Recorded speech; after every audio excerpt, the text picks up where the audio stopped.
এতিম ছেলে মেয়েদের তো কেউ ওইভাবে করতে চায় না, খুঁজে নিয়ে হয়তো তেমন।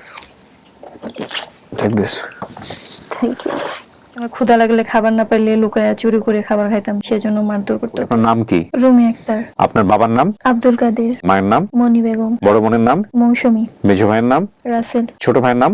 হৃদয়। সিলেট কদমতলি বলতে পারি। কদমতলি নেমে আমরা সিএনজি করে কোথায় জানি যাই, নামার পরে বাসাটা কিছুটা দূর ছিল। ওখানে ভাড়া থাকতেন? আমাদের দেশের বাড়ি কুমিল্লা চাঁদপুর। নদীতে আমার বাবা ওনার বন্ধুর নৌকা চালাতেন। আসসালামু আলাইকুম প্রিয় দর্শক এবং শ্রোতা, আল্লাহ সর্ব অবস্থায় আমাদের সবার মঙ্গল করুন সেই দোয়া এবং শুভকামনা জানিয়ে শুরু করছি আপন ঠিকানার আরো একটি বেসিক ভিডিও। আপনারা যদি এই অনুষ্ঠানে অংশগ্রহণ করতে চান দয়া করে আমাদেরকে ফোন করবেন। আমাদের ফোন নাম্বার হচ্ছে 09639888777। কে রয়েছে আমার সঙ্গে একটু জানার চেষ্টা করি। আপনার নাম কি? রুমি আক্তার। বয়স? আনুমানিক 21। এটা কে লিখে নিয়ে আসছে? আপনি নিজে লিখেছেন? যদিও কখনো পড়াশোনা করিনি, বান্ধবীর কাছ থেকে একটু একটু পড়াশোনা শিখা। বান্ধবীর কাছ থেকে শিখে আপনি লিখেছেন? আচ্ছা, আমি বেসিক কিছু ইনফরমেশন যেগুলো আপনার মনে আছে একটু নিয়ে নিই। আপনার বাবার নাম? আব্দুল কাদের। আব্দুল কাদের। মায়ের নাম? মনি বেগম। আপনারা বলেছেন 5 ভাই বোন না? জি। আপনার বড় ভাইয়ের নাম মনে নাই? জি না। বড় বোনের নাম? মৌসুমী। মেজো ভাইয়ের নাম? রাসেল। আপনার নাম হচ্ছে রুমি আক্তার, এটা বাবা মায়ের দেয়া নাম, জি। চেঞ্জ হয়নি নাম? জি না। আর হচ্ছে ছোট ভাইয়ের নাম? হৃদয়। আপনার বাড়ি কোথায় এই ব্যাপারে কোনো তথ্য আপনার মনে আছে? আমাদের দেশের বাড়ি কুমিল্লা চাঁদপুর। কুমিল্লা চাঁদপুর, এতটুকুই মনে আছে।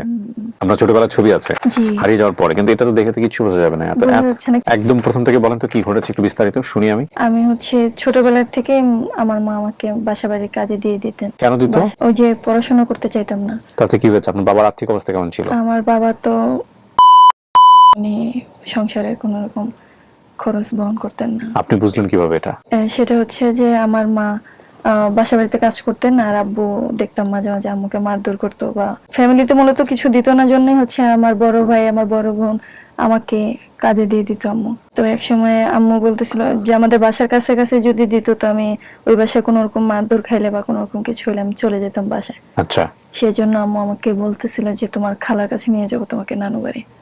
তো আমার খালার কাছে নিয়ে যায়। তার কিছুদিন পর তো আমার বড় খালার নাম বলতে পারি না, কিন্তু ওনার ছেলে মেয়েদের নাম বলতে পারি। উনি হচ্ছে ওনার এক পরিচিত মহিলা, আমার নানুর বয়সী হবে, ওনার কাছে নিয়ে গেছেন। উনি পরে ওনার মেয়ের নাতিনের জন্য আমাকে ঢাকায় পাঠিয়ে দেন লঞ্চে করে, এক মহিলার দ্বারা। উনি আমাকে লঞ্চে করে ঢাকায় নিয়ে যান। পরে ওইখানে ছিলাম কিছুদিন, ওনার নাতিনের সাথেই খেলাধুলা করতাম।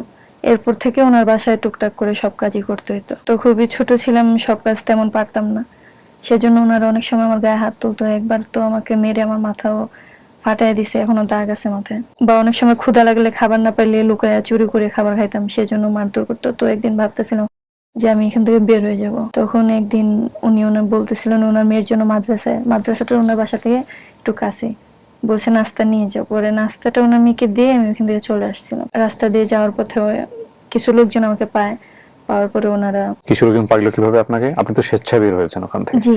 এখন আমি রাস্তা দিয়ে যাচ্ছিলাম যখন কান্নাকাটি করে, তখন হচ্ছে ওই লোকজনের কেউ কেউ আমাকে মানে থামাইছে যে আম্মু তোমার বাসা কোথায়, বা তুমি এভাবে কেন হাঁটতেছো বা কান্না করতেছো কেন? পরে আমি বললাম যে এরকম এরকম যে বাসায় কাজ করতাম আমার আম্মু দিছিলেন, ওই বাসায় আমাকে মারধর করে বা খাইতে দেয় না, জন্য আমি লুকায় খাই। আম্মু তো দেয়নি, খালামণি দিয়েছে। জি, কিন্তু আম্মুকে বলেই তো দিই। খালামণি আবার নিয়ে আসছে। হ্যাঁ হ্যাঁ। পরে হচ্ছে ওনারা বললো যে ঠিক আছে তাহলে তুমি আমাদের সাথে চলো। পরে ওনারা আমাকে হচ্ছে, তখন ওইটা কমলাপুর স্টেশন ছিল, ওইখান থেকে থানা ছিল, ওই থানাতে নিয়ে যায়।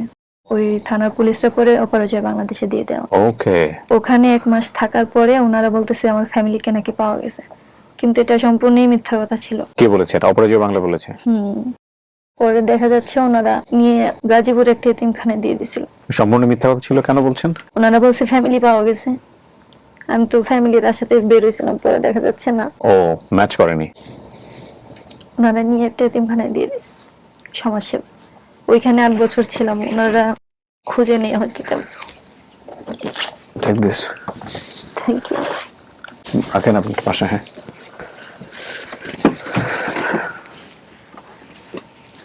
ওখান থেকে আপনাকে এতিমখানা দিয়ে দেওয়া হয়? জি, ওইখানে 8 বছর ছিল।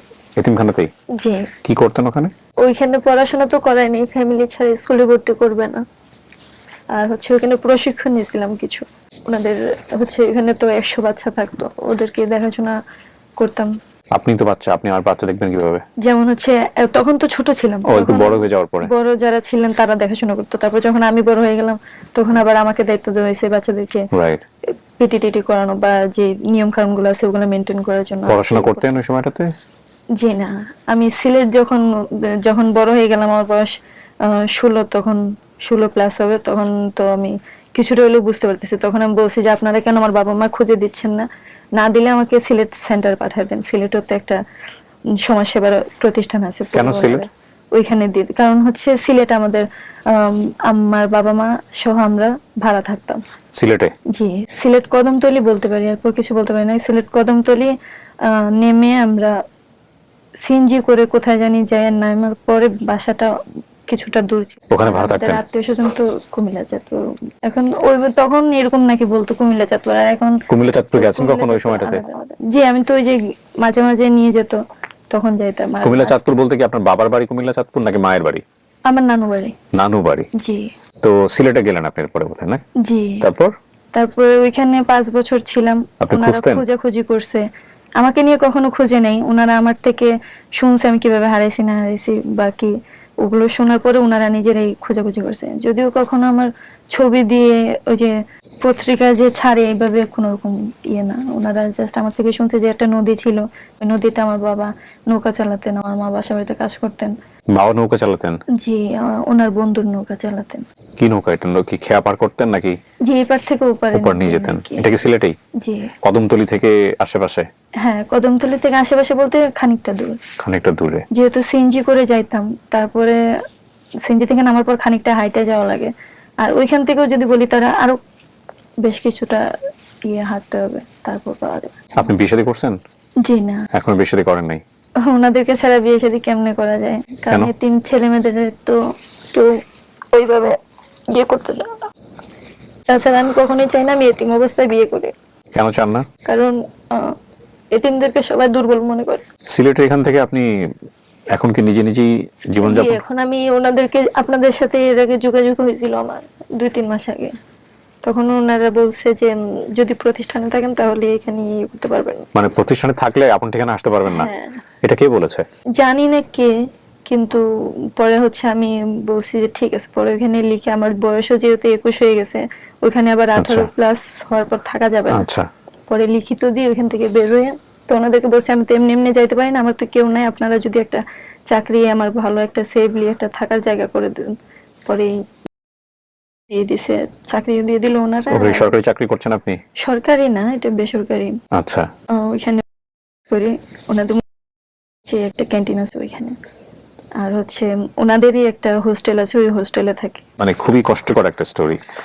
আপনি এই যে এত সুন্দর করে কথা বলেন, আপনার শব্দের উচ্চারণ এত ভালো, এটা কিভাবে? ছোটবেলার থেকে আমি তো আমি যখন হারাইছি আমার মনে হয় যেন আমার বয়স 7-8 হবে। তো তখন থেকে আমি যেহেতু শহরে বড় হয়েছি, এই জন্য সবসময় শুদ্ধ ভাষায় কথা চলে আসে। আমি যে সিলেটে, আমাদের সিলেটে যে মেয়েদেরকে পুরি পোয়া বলে কথা বলে, এইভাবে কথাগুলো আমার আসে না। কেমন মানে দিনাতিপাত করেন কিভাবে? একা একাই থাকেন? জি, যেহেতু মহিলা হোস্টেল খুবই সেফ একটা জায়গা। বাবা আমাকে চিনবেন দেখা হলে? জি অবশ্যই। আমার মা ফর্সা একজন মানুষ, একটু শর্ট, আমার বাবা আবার অনেক লম্বা। আপনি অনুষ্ঠানে আসার জন্য এর আগেও যোগাযোগ করেছিলেন? জি। আচ্ছা, খোঁজ পেলেন কিভাবে অনুষ্ঠানের? খোঁজ পেয়েছি আমার এক আন্টির মাধ্যমে। ওইখানেই যখন থাকতাম, হ্যাঁ। আমি আবার ব্লক বাটিকের কাজ করি। আচ্ছা। এগুলো বিক্রি করার জন্য আমি বাইরে বের হওয়ার অনুমতি নিছি লিখিত দিয়ে, ওইখানে ডিসি স্যারের কাছ থেকে। তো ওনার বলতেন বেরোতে পারবো। পরে যখন দোকান, আশেপাশের দোকানগুলোতে বিক্রি করতাম, তখন একজনের কাস্টমারই আমার, ওনার কাছ থেকে তথ্য পেলাম যে তুমি যেহেতু এভাবে হারিয়ে গেছো, আর যে কিবরিয়া কিন্তু একটা অনুষ্ঠান আছে, অনুষ্ঠানটা তুমি একটু দেখো। উনি 2-1টা অনুষ্ঠান আমাকে দেখালেন, পরে আমার মনে হচ্ছে যে আসলে এখানে গেলে আমি আমার ফ্যামিলিটা পাবো। পরে ওনারা বললো যে আমি তাহলে নক করি ওনাদেরকে, পরে তো ওইভাবে যোগাযোগ হয়েছে না? জি। আপনার বেশ কিছু এখানে বর্ণনা আছে বাড়ির সম্পর্কে, এখানে আমি একটু বলি। ওনার বাবা বন্ধুর নৌকা চালাতেন এপার থেকে ওপার, যদিও আমরা নদীর এপারে থাকতাম, ওপারে মাছের বাজার ছিল, জি। লেপ তোশকের কারখানা, জি। বাটন ফোনের দোকান, স্বর্ণের দোকান, কয়েকটা হোটেল, মসজিদ, মসজিদের সামনে পুকুর, জি। পাশে ছিল মাদ্রাসা, তার একটু সামনে একটা ডাক্তারের বাড়ি ছিল। ওই বাড়িতে আমার মা কাজ করতেন, লোকটা ছিল হিন্দু। একদিন আমার মা পিঠা বানিয়েছিলেন, আমি বারবার আম্মুকে বিরক্ত করছিলাম আরেকটা দাও বলে, তো এই সময় মা এত রেগে গেলেন যে আমার দিকে ধেয়ে আসছিলেন দেখে পিছাতে গিয়ে পড়ে গিয়েছিলাম ড্রেনে। পরে আমার ভ্রু কেটে যায়।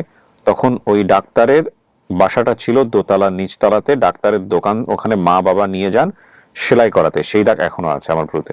সো আপনার এরকম কিছু মেমোরি আছে। এখানে আরেকটা জিনিসও বলেছে, মাছের বাজারের পাশে এক মোল্লা বাড়িতে আগে আমরা থাকতাম, আর এই পারে আমরা যে জায়গায় থাকতাম নামটা মনে নেই, কিন্তু আমাদের বাসার পাশে ছিল গরুর গোয়াল, পাশে দুটো পুকুর, আমাদের ঘরের পেছনে অনেক ক্ষেত ছিল, সামনে বড় দুটো মাঠ ছিল, বাড়িওয়ালার দোতলা বিল্ডিং ছিল, বিল্ডিংটার সামনে টিনের ঘর বানিয়ে ওনারা থাকতেন।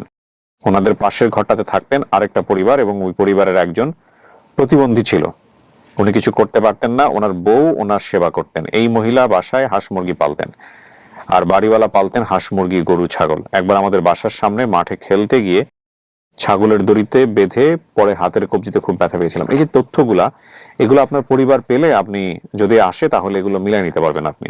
কুমিল্লার চাঁদপুর ওনার বাড়ি উনি বলছেন, আর সিলেটের কোথায় জানি বললেন, সিলেট কদমতলির থেকে একটু সামনে যদি কোনো নদী টদী পাওয়া যায় আশেপাশে, সেখানে ওনার বাবা আব্দুল কাদির, উনি সে নদীতে বন্ধুর নৌকা চালাতেন। এই হচ্ছে বিষয়। ওনার মায়ের নাম মণি বেগম, বাবার নাম আব্দুল কাদির। ওনারা 5 ভাই বোন, মৌসুমী, রাসেল, রুমিয়া আক্তার, হৃদয়। একজনের নাম মনে নেই, শুধুমাত্র বড় ভাইয়ের নাম। কি করেন বাবা মায়ের কথা মনে পড়লে? কিছুই করি না, ছোট থাকতে খুব কান্না পেতাম, এখন আর কান্না পায় না, অভ্যস্ত হয়ে গেছে। জি। পরিকল্পনা কি, যদি পান তাহলে তো ভালো, আর না পেলে? যদি পাই তাহলে তো ভালোই, আল্লাহর কাছে শুকরিয়া। যদি না পাই তা তো কিছু করার নেই, এটা ভাগ্য, মেনে নেব। ওনাদেরকে খুঁজে বের করার মূল উদ্দেশ্য হচ্ছে, আমি যেহেতু একটা বিজনেস বলবো না, ছোট একটা দোকানই দিব, যেহেতু আমি যে কাজগুলো পারি সেই কাজগুলো, যেহেতু পড়াশোনা নাই আমার, মূলত পড়াশোনা ছাড়া ভালো কোনো জবও করা যাবে না, আর এভাবে সবসময় আমি কাজও করতে পারবো না সেফলি। তো আমার ইচ্ছা যে কিছু টাকা পয়সা জমায় আমি নিজে একটা দোকান দেব।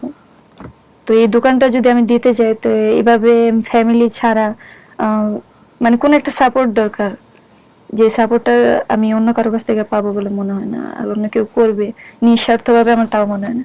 ফ্যামিলিটা যদি থাকে তাহলে হয় ওনারা আমাকে কিছু সাহায্য করতে পারবে, বা সাহায্য না করলেও এটা বড় কথা আমার কাছে যে আমি আমার ফ্যামিলিকে পাবো, আমার ফ্যামিলির দেখাশোনা করব, আমার বাবা মার যত্ন দিয়ে আমি করতে চাই। ওনারা